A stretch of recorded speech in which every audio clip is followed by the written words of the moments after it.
Well, good morning everybody.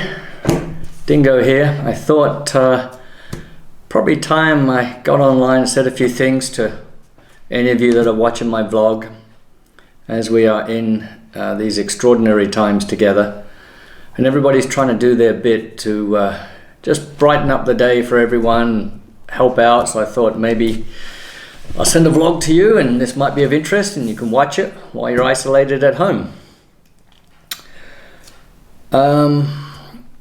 So yeah, it's hard to know where to begin. These are crazy times.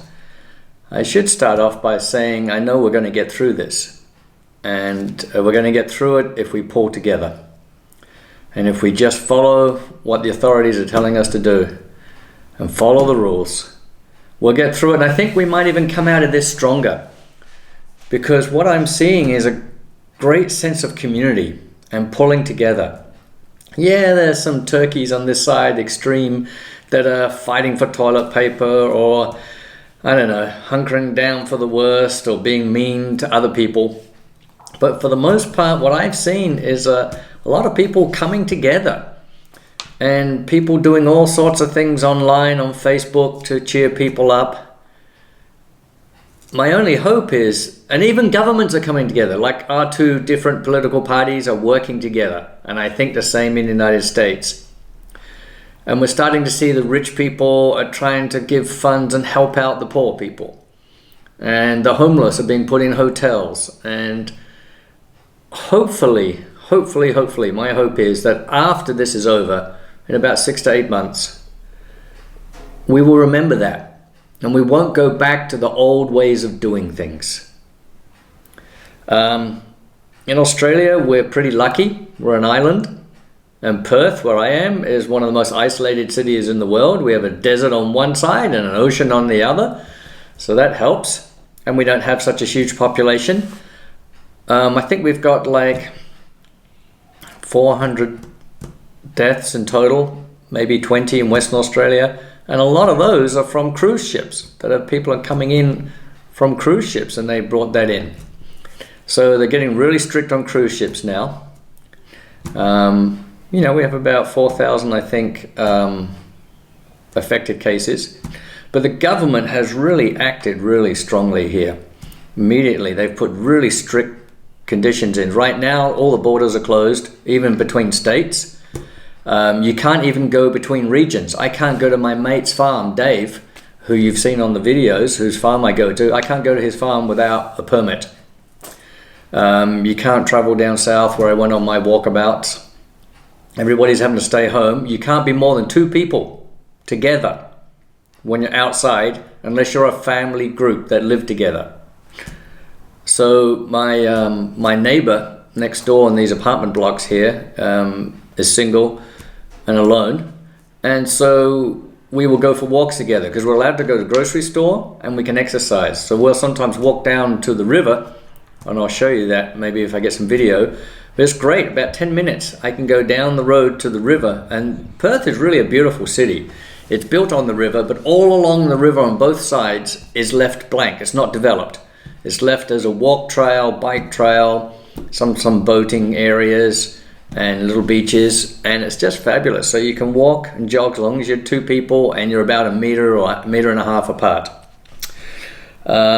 We can go get takeout. I can go down, or takeaway, go get a coffee, bring it back.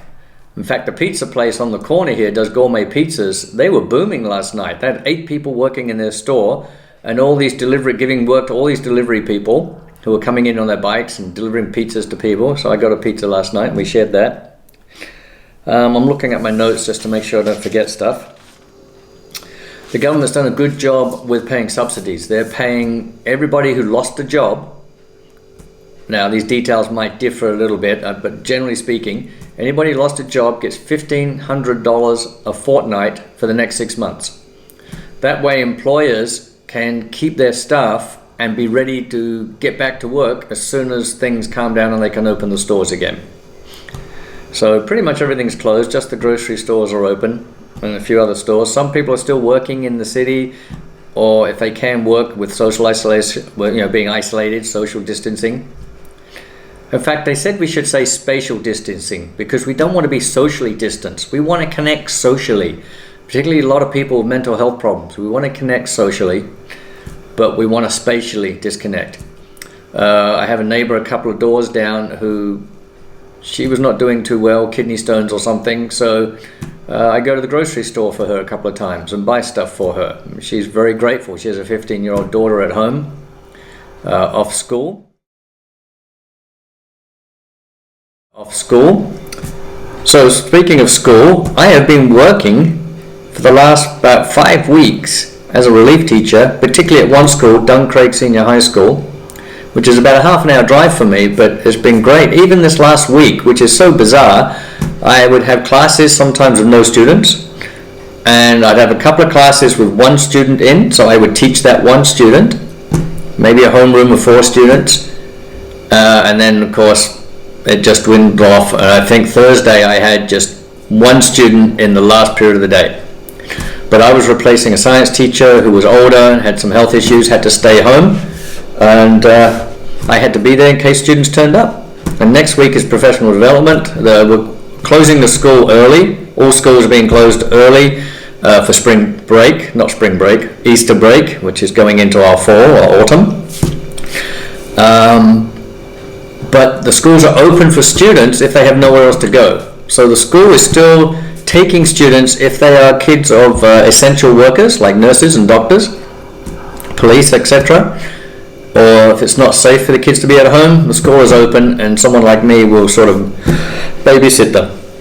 But I got a feeling Monday might be my last day, and then I have to hang on to what I've earned, even though it's a good salary, because term 2, we're not sure when we're going to come back.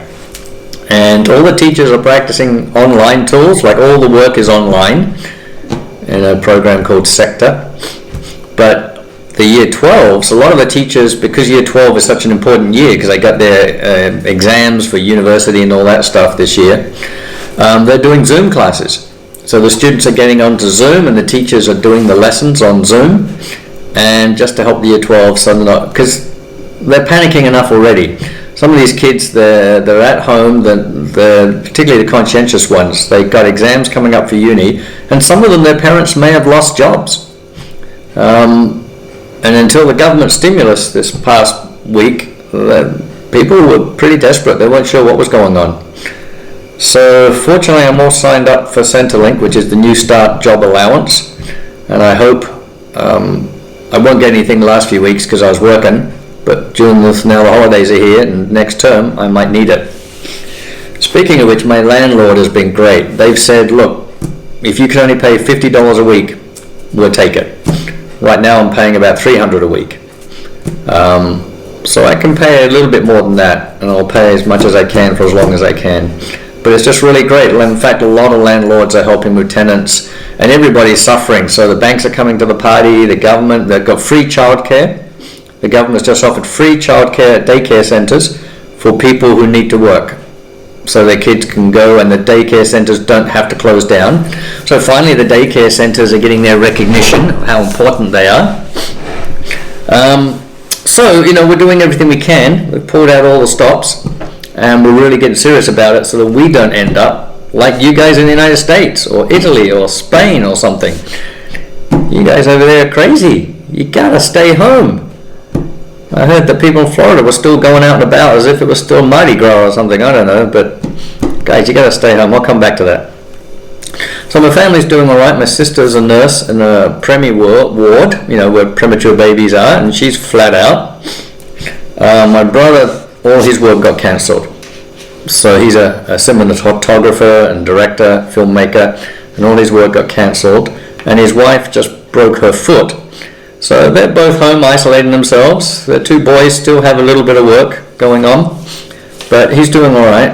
I check in with him every now and again. My dad and his wife Irina finally got the message, because they're over 75, they're 80s, they got to stay home. My dad was still going to the grocery store, servicing the car, and I said, Dad, you got to stay home. And he says, oh, I don't care if I get coronavirus and die. And I said, yeah, but I just came over here to see you, and I'd like to spend a bit more time with you. He goes, oh, okay. But he's just had some cancer surgery on his head, over back here. And it was the last one was a little bit rough, so he's still recovering from that, but his immune system will be low, so hopefully he's staying home, and I check on him every now and again. I actually took him some toilet paper because I have spare toilet paper. You may have heard of all the debacle around toilet paper. I don't know why people are fighting over toilet paper. You can't eat the damn stuff, so I'm not quite sure what that was about. But even the grocery stores are getting back to normal. They just said, calm down, we have stores, we have stuff. It's just logistics of getting it on the shelf. You just got to get it on the shelf. So, let me see. So in the USA, Lisa, my ex-wife, she was going to sell our house. Well, sell her house, but the house we had in Raleigh, but that's not going to happen right now. So she's hanging in there. Daniel is home from Chicago with her. And bloody Daniel, I hope he gets the message. He was going out with his bros. Said, it's okay, I'm just going with our bros here and there, and we're just going to stick together. We said, Daniel, but your bros are around parents who are then going to grocery stores around other people, and there's probably 50 points of contact. You gotta stay home. So I think he's finally got the message to stay home now. And same with Ben. I'm a bit worried about Ben. He's in San Francisco area, just south of there, and it was a pretty bad hit area. And but he's sort of in a lockdown, but he's in like a house with 50 uni students, or maybe 10, and you know what those houses are like. I think this is the first time the bathrooms have been cleaned, and hopefully he's got enough food and stuff in there, and hopefully he's spraying. I buy Dettol spray. I just spray surfaces, wash it down. I spray the door handles. When I go out, I wear a pair of gloves, not the latex gloves, just mechanic gloves, very thin black gloves, and then I wash them when I come home with soap and water, hang them out to dry. But when you're going out touching door handles and trolleys and grocery store stuff, I just wear gloves. Let's see. So both boys started school, but it's all going to be online.